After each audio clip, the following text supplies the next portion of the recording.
दीद होगी। घर वाले रो रहे हैं, पूरा खानदान रो रहा है, सबकी आंखें नम है, सबकी आंखों से आंसू बह जारी है, लेकिन जाने वाला नबी का दीवाना अपने कफन के अंदर मुस्कुराते हुए जा रहा है कब्रिस्तान। कह रहा है घर वालों से, सुने लहद में आका की दीद होगी, लहद में आका की दीद होगी,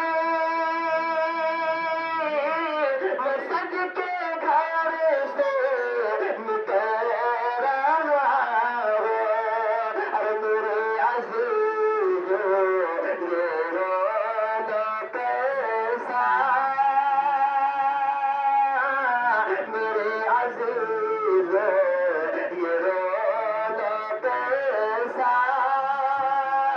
मकान है तो बदल रहा है, मेरे अज़ीज़ों ये रोना कैसा,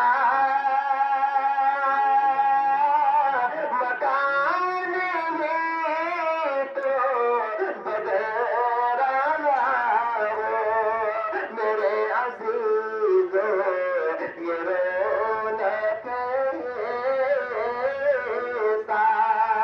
समाप्त करें कि लगा के खुशबू, सुभान अल्लाह, मैयत तो खुशबू लगाते हैं, इतर लगाते हैं, कफूर लगाते हैं, क्यों? जिसके सदके में